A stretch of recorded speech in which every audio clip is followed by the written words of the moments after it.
Wait, whoa. Does the helmet let me see through? Oh, whoa, look at that. This is just a very angry room, I feel. Okay, Florcraft just dropped a new update and it added armor. And I am so excited. It costs 3 netherite scrap. And then we can create this craziness of armor. It's very expensive, so we're gonna have to go find some more netherite. But I really do want to make a set of every single one of these because they all have different abilities. So I guess what we could do is we could make a piece right now.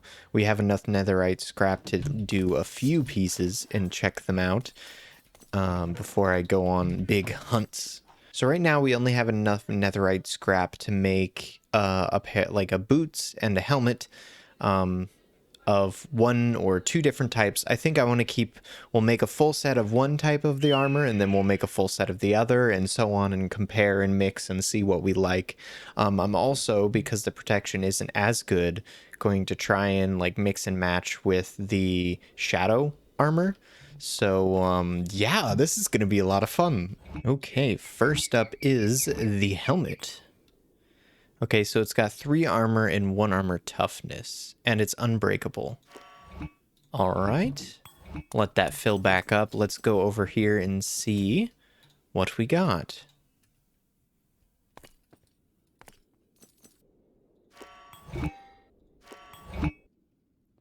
Wait, whoa.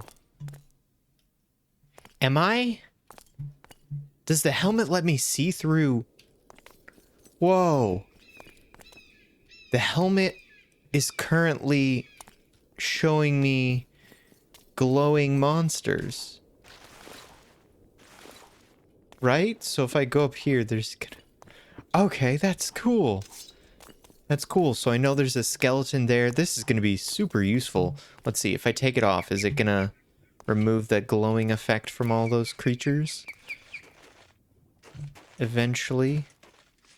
Yep, there they go. And let's put it back on. And there it is. Yeah, glowing's back. Okay, cool. That's actually super, super cool. Very, very useful. Let's see. What do the boots do? Okay, let's put these boots on and see what we got. Okay. Oh. I saw a little fire there. Maybe it has to do with me landing? Nope. I can still be on fire. Okay, seeing through that is really cool, but at the same time, it is a bit annoying.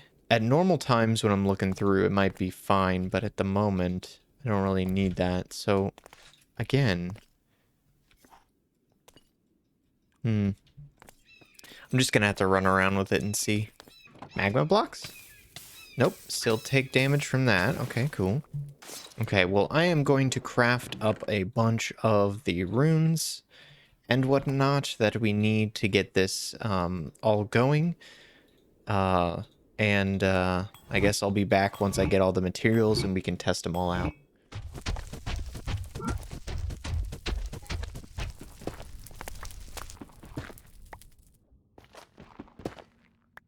Okay, so I have more than enough netherite scrap, so I'm just going to do this and get ourselves some pants. And the reason I stopped mining for netherite is because I realized we have a creeper farm and we have the ability to make a sand farm, so why not make a whole bunch of TNT and just blow everything up? Instead of using the Undermagic stuff, the Inferno staff, which is really cool, it's just, yeah, it'd be much more fun to blow everything up with a whole bunch of TNT. So let's get these on. Oh, I got speed boost. If I take this off, my speed goes down, right? Okay, I've got speed 1 right now from being a Fey folk, and I put this on. I might have speed 2? Oh, whoa, that was weird. Wait, am I going faster and faster? This is definitely much faster. Huh. Oh, whoa! Whoa! There's a trail behind me? Let's just run. See how this goes. Oh, no. Yeah, straight path. Here we go. The longer we run, the faster we run? Is that how that works? And is there a trail of particles behind me?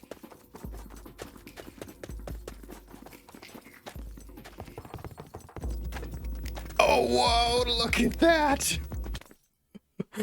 That was so cool. Okay. I'm liking the pants. Okay, I'm liking the pants a lot. Still not sure what the boots do, but let's just see here. Can't get a good running start. There we go, our particle effects, and then we slowed down. Okay. Very, very cool. I like it. Okay, so I mean, my normal plan for this episode before the Florcraft update came out was to finish up some of the farms, including the stone and all the different like types with sand and whatnot. So let's get that going then, because I am so excited for this armor. Okay, I figured out what I want to do. Also, I figured out what the exobiotic boots do. So if you hold shift for like 2 seconds and then jump, we get this. Oh no. Oh no. Oh no. Oh no. We get this jumping effect. Now I have to find my way back out. Hold on. Okay. I'm back up now. So another thing is with that jump, I'm just going to hold it and I'm not going to go anywhere else. Look underneath of me. There's a bunch of fiery particles that come out. Very cool. And it did damage because it killed that spirit. Oh, that's cool. That's cool. Okay, so I've been working on the redstone and stuff for the sand farm over here, and I've come up with a little explanation here. So if I get into position, pretty much the center of this block here, earth wall happens. It updates the block there because there's gravel. And each time it updates, it sends a signal over to the sifters. I think that's what they're called. Yeah, the sifters. And they break that gravel. So just like that. And they just dispense it out. There'll be into the hoppers. And they all end up down here. So that's easy for the gravel and the sand because both of those are gravity blocks. But what about the coarse dirt? I'm actually going to move these around because I feel like the more complicated one needs to be over here. There we go. And this should be a little bit more accurate. Now I'm having some issues here with the coarse dirt. So if we place all of these down here, we're going to need a 3 by 5 of these little guys. This is just a very angry room, I feel. Okay, so first of all, I do not like the way that that looks, but we're going to leave it. Here's what I'm going to do. I'm going to do an earth wall here. There we go. Okay, so we've got all of our stuff. I am going to do the same thing. I'm going to take an observer signal and then push it out through here. But the trick is going to be powering all of these. They can't be powered the same exact way, but I'm hoping redstone torches will be the key. Either that or redstone blocks and pistons, but I'm hoping this should work properly. Okay, that took these two out. That's actually super good. Let's see, back here, we need to power all 3 of these at the same time. So if we place a redstone torch here, that'll get the bottom 2. Now we just need to focus on the top, which is pretty easy because all we had to do is torch. We'll invert all of these in a second, but that gets the bottom 2 rows done. And then we've still got our boots on, so we can jump up here. Very useful. Very useful. And here we'll just have a separate line, a separate signal over top that goes It'll just be a single pulse, but it'll be connected to all of these. Go around and over top of these. And that's much simpler than I thought it was going to be. I think the only issue that I'm gonna run into is these items. Once we hit this again, yeah, they'll shoot out, and sometimes there's a chance that they'll be on top of this ridge. So we can't do the redstone like that. Okay, so the only tricky part with this part here is this redstone connects, but we can fix that by just putting a block there, and it will divert the redstone. And we'll put this up to the torch, and that pulse should give us what we want. So let's try this again. Let's see.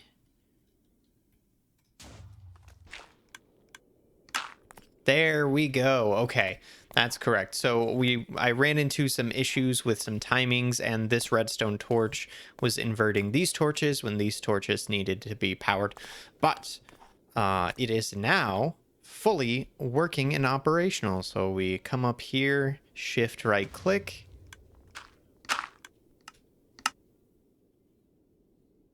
Okay, so there's a few issues, but we're getting close. We're getting close. My theory currently is that the order that these are being powered is causing, or that they're all being powered at once is causing a little bit of an issue. So this can be fixed pretty easily because we are using repeaters. I just gotta make sure that this is all closed up and whatnot. But since we're using repeaters, this will just be 1, 2, 3, 4, and then 4 and 1, and then 4 and 2. So these will all be kind of sequential for the powering process. Let's give it another shot.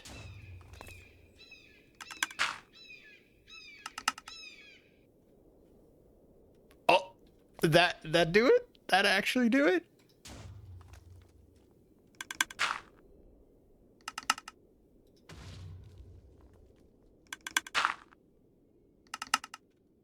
It works. It works. So the timings of when these went off messed a lot of things up. So I just kind of changed it so they all interacted at different times on the repeaters, and then I made sure that the top was last, and for whatever reason, based off of some of the functions or how the game ticks are working, it all kind of happens at the same time, even though you can see this one 2 ticks, 3 ticks, 4 ticks, 5 ticks. I don't know why it all happens at once, but it is working now.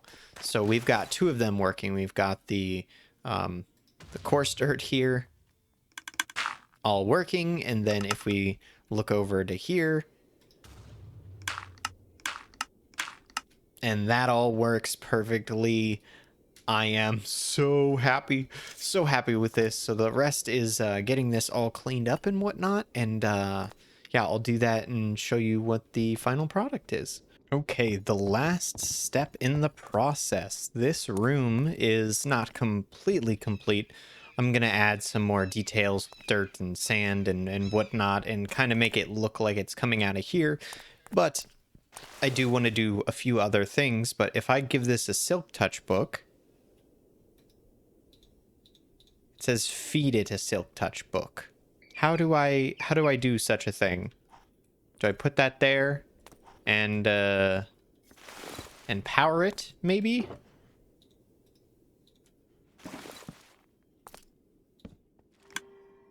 Oh, whoa. Oh, that's cool. That is very cool. Okay, so if I throw all of these into their designated areas, these are from the villagers, by the way. We got a silk touch villager and whatnot, and we power this. Unpower. Yes, that looks so cool. Oh, now I'm like, do we have to at least enchant some some for all of them, because these look much, much cooler than the other ones too. So now I'll demonstrate every single one of these, but let's start out with this one. Now we should never see flint coming into here. It should always be gravel because we gave it the Silk Touch books. And I was a little too far away for that, but yep. And then we've got ourselves our dirt here. Awesome. And then over here, we've got ourselves our sand. And just like that, it is done. Now, I did put blocks over the top of all of these, and I changed the redstone around to kind of mimic the back one, because there was no way that these weren't going to look weird with blocks on top of them and these without. So I decided to go for a more cohesive look to all of them and kind of put blocks on top. So that is this farm done, and we can just...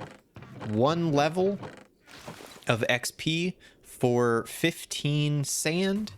That way we can turn our XP into sand semi-automatically just by right-clicking this spell a few times. It does eventually lose its charge. So yeah, it's not the best because of its durability, but I mean, it's free sand. We don't have to go out. It's semi-automatic. I could just hold right-click as a Fey folk and come back overnight to see how much we get. But anyway, we've got a lot of sand built up, so I think I want to make maybe 2 stacks of TNT and try and get the last piece of the armor.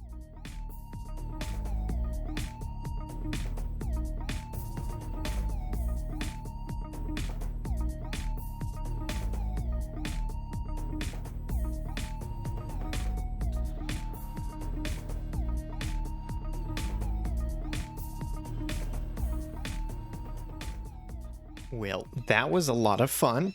I had never actually used that much TNT in survival before. I think it was 11 stacks.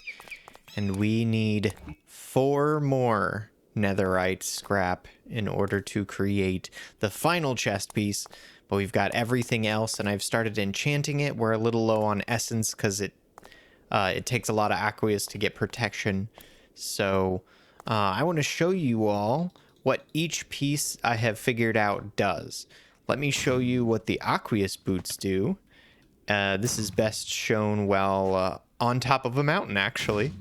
Okay, so here we are on top of our mountain. Let's get us our aqueous exobiotic boots. Now these are super cool. I love them.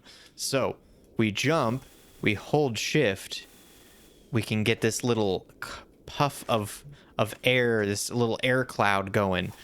And if we do it normally off a ledge or something, it brings us up. It's very cool because it detects the edge of these ledges, which is very interesting. I do believe there's a time limit on it, so let's just show that right now. Yeah, after a little while. Well, yep, there it is. After a little while, your charge is done. But it does recharge a little bit, as you can see, over time. So after expending it completely, you can only do it every so often in little puffs. But this is great, probably for T-Rav or for me, whoever is in peril the most from falling, because we can just jump off of anything, use this little ability to slow our fall down, and we are at the ground. Okay, so those are the 2 boots. Now, the exobiotic aqueous helmet is pretty simple. You get water breathing. That's as far as what I've understood about it. You just get water breathing, which is very nice.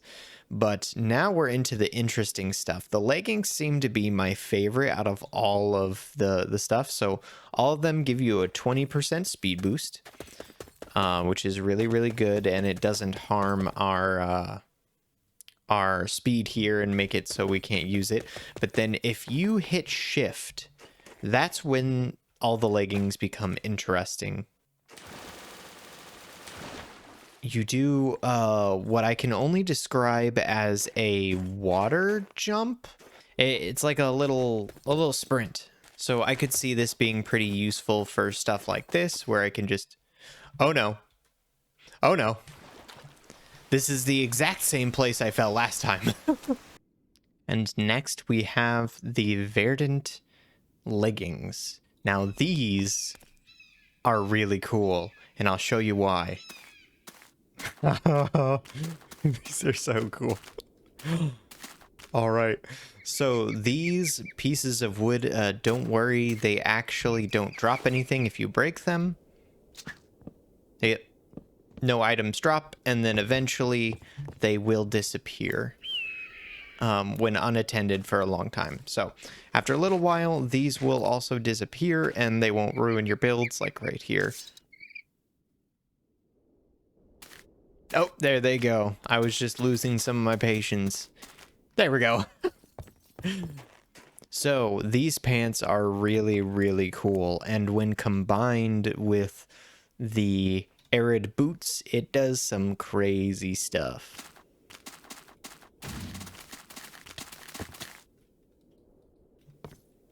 It's a bit crazy. So as you can see, it kind of tries to keep track of you whenever it only does blocks when you're holding shift, right? And blocks around you. So doing this, releasing towards the end of your jump, will provide you with the proper nerd tower. And I think this will be great for scaffolding, for building and stuff. This 2 combo might just be, oh no, not again, not again, not again. Oh, I think that's enough playing around with these. Oh, you saw that, right? I'm just like, how do I get back? Let's use all of these different items to our abilities to get back home here. I'm still not the best at towards the end of the jump, making that go down, but hey, we're getting there. So what I'm seeing is the Aqueous, they each have their own themes, right? The fire is definitely themed towards combat and doing different types of damage and whatnot. And then the Aqueous over here has been themed in a very passive way. Yeah, I think all of these have their own specific uses, and I am drawing myself towards certain ones depending on the situation, and I think that's the whole point. Because this armor actually isn't as good as, say, diamond or netherite even, so it's not the best to wear a full set. So you use only the pieces that you think you might want to use in certain situations and whatnot. So it's very cool. I like the concept. I like the armor. The armor is just really cool. I love that the addition to Florcraft. I think it fits well. So I hope you all enjoyed, even if I got a little distracted with Florcraft stuff. We still did a good amount of farming. We've got a lot of automatic block collection, so I think I still did pretty good, even if I got a little distracted. So I hope you enjoyed, and I'll see you in the next episode.